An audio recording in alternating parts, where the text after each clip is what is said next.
Back to my channel. I hope তোমরা সবাই ভালো আছো, সুস্থ আছো, আর আমরাও ভালো আছি। তো আমার একটা নতুন ব্লগে তোমাদের সবাইকে ওয়েলকাম। তো আজকে ব্লগটা আবার রান্না দিয়ে স্টার্ট করছি। আজকে সকালে ব্রেকফাস্টটা বানাচ্ছি এখন চিকেন, প্রন, এগ সব কিছু দিয়ে একটা মিক্স চাউমিন বানাচ্ছি।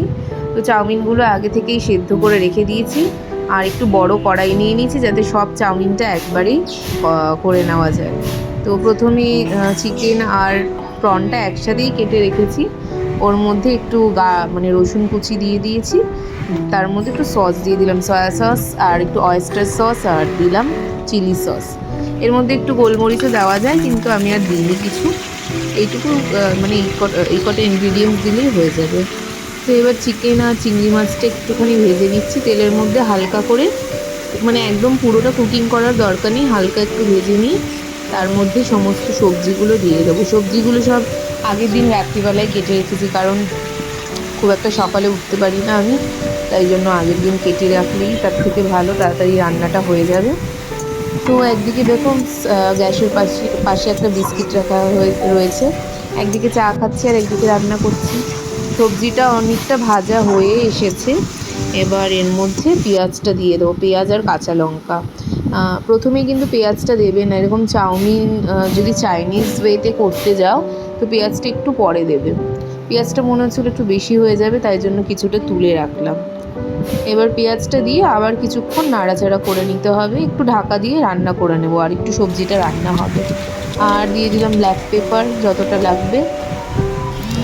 তো সবজিগুলো দেখো অনেকটাই ভাজা হয়ে এসেছে। তোমরা যারা যারা আজিনামোটো দিতে চাও তারা দেবে, আর যারা দিতে চাও না দেবে না, আমি ইউজ করিনি। আর এই সবজিগুলো ভাজার তেলটা মাঝখানে দেখো জমিয়ে গেছে, আমি সবজিগুলোকে সাইড করে দিয়েছি, আর তার মধ্যে ডিমটা দিয়ে দিলাম। ডিমগুলো এভাবেই ভেজে নেবে, আলাদা করে ভেজে দিতে পারো, কিন্তু এভাবে দিলে আমার মনে হয় সুবিধা হয়। আবার আরেকটা কড়াই নোংরা হবে, আবার একটা খুন্তি নোংরা হবে, তার থেকে এর মধ্যে একেবারে দিয়ে দিলাম, একই তো কাজ হবে। আর একটু মাঝখানে নুন দিয়ে দিয়েছিলাম, নুন দিয়ে সেটা এবার একটুখানি ভেজে ভেজে নিচ্ছি। কিছুটা একটু গ্যাসটা বাড়িয়ে দেবে, তাহলে রান্নাটা একটু তাড়াতাড়ি হয়ে যাবে, মানে ডিম ভাজাটা একটু তাড়াতাড়ি হয়ে যাবে। এ দেখো হয়েই এসেছে, হয়ে গেলে তারপর সমস্ত সবজি আর ডিম একসাথে এবার মিক্স করে নেব। প্রতিদিনই তো এরকম মানে রুটি তরকারি এই সমস্ত খাওয়া হয়, তো মাঝে সাঝে একটু সবাইকে অন্যরকম কিছু করে না দিলে ভালো লাগে না সবারই। আর খুব একটা বাইরে থেকে চাউমিন টাউমিন আসে না আমাদের বাড়িতে, খাই না, একদমই খাই না বলবো না, তাহলে মিথ্যে কথা বলা হবে। খাই, মাঝে সাঝে খাই, কিন্তু খুবই কম। আমার যেটা খেতে ইচ্ছে করে সেটা চেষ্টা করি ঘরেই বানিয়ে নেওয়ার। এখন তো তাও খুব কমই বানাই ভালো কিছু। গুড আফটারনুন এভরিওয়ান, ঘড়িতে বাজে এখন 12টা 25 বাজতে যায়, আর আজ হলো বৃহস্পতিবার। রান্না বান্না বলতে একটা মানে ইলিশ মাছ এনেছে আজকে, ছোট ছোট ইলিশ মাছগুলো হয়, তো ওই মাছের মাথা দিয়ে মামনি একটু সবজি করেছে, পাঁচমিশালি সবজির মতো। আর এখন আমি ওই ইলিশ মাছটারই ঝোল করব, একটু বেগুন আর কুমড়ো দিয়ে। ছোট ইলিশগুলো আমি একদম মেখে টেকেই বসিয়ে দিই, কোনো রকম ফোড়ন ছাড়া। ঠিক আছে, এভাবে তোমরা করে দেখতে পারো, খুব ভালো হয়। আমি আগেও শেয়ার করেছি রেসিপিটা, আজকেও একবার দেখিয়ে দিচ্ছি। তো এই যে ছোট ছোট সাইজের ইলিশ মাছ আর কুমড়ো বেগুন কেটে নিয়েছি সব। এবার লঙ্কা একটু বাটাও দিতে পারো, আবার হাত দিয়ে চটকে মানে থেতলে নিতে পারো। নিয়ে ওর মধ্যে সর্ষের তেল, একটু জিরে গুঁড়ো, নুন আর সব কিছু দিয়ে ভালো করে মেখে বসিয়ে দিতে হবে। এই যে দেখো এভাবে মেখে টেকে বসিয়ে দিয়েছি, ঢাকা দেবো।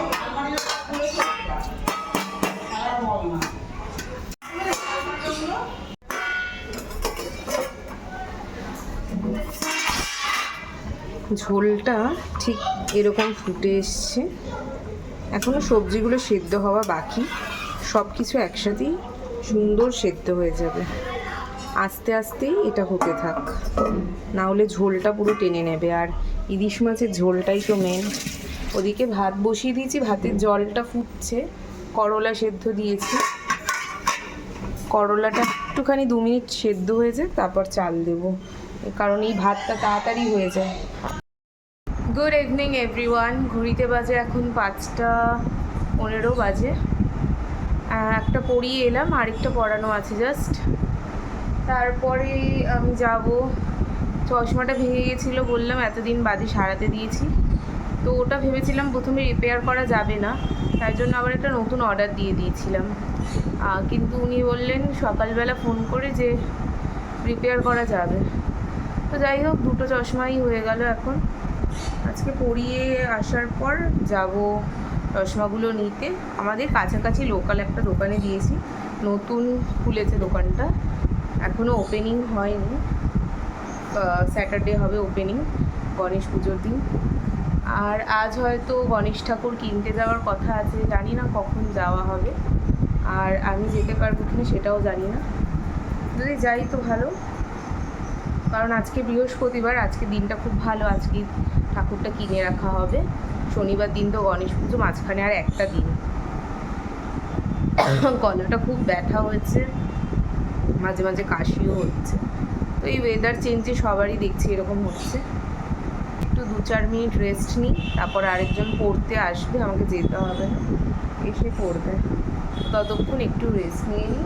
ছেলে এখনও ঘুমাচ্ছে ওই ঘরে, তো ওদিকে ঘুমাক, আমি ততক্ষণ একটু রেস্ট নিই। তো চশমার দোকানে চলে এসেছি। দেখো, এই শোরুমটা নতুন খুলেছে আমাদের এখানে, আর এই চশমাটা আমি নতুন নিলাম, আর আগেরটা তো আমার পুরনো চশমাটাই রিপেয়ার করে দিয়েছে। আর এটা আমি নতুন নিয়েছি, ব্লু লাইট মানে ব্লু গার্ড দেওয়া, একদম খুব ভালো কোয়ালিটি দিয়েছে। আর এখন আমরা একটু এই আমাদের কাছাকাছি একটা রেস্টুরেন্ট আছে মুখরুচি, ওখানে খেতে গেলাম।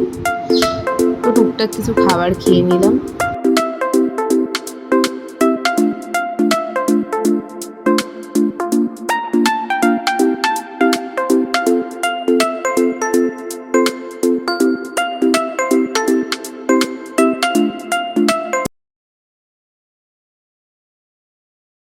আমার আবার এখন যাচ্ছি ঠাকুর কিনতে আমরা। ঠাকুরটা কি ঠাকুরটা বড়, তো বাইকে করে আনা যায়নি, তাই জন্য এখন আবার গাড়ি নিয়ে যাচ্ছি। আমরা পৌঁছে গেছি, এবার নামবো। তো এখন এলাম সরকার বাজারে। ঠাকুরটা মানে পছন্দ করেই গেছিলো ছোটো কাকু আর তানিয়া দুজন মিলে, তো বুকিং করেই রেখেছে। আমরা জাস্ট টাকাটা দিয়ে ঠাকুর নিয়ে নেব। আর আমাদের ঠাকুরটা আজকে দেখাইনি, কারণ পুজোর আগে তো ঠাকুরের মুখ দেখাতে নেই, তাই জন্য তোমাদের দেখালাম না, একদম গণেশ পুজোর দিনই দেখাবো। কত মানে ঠাকুর উঠে। আরে টানবি, তোমার এক হাতে তো ইয়ে। আরে লকটা ওকে খুলতে বল, ওকে স্বপ্ন দেখছে বিয়ের।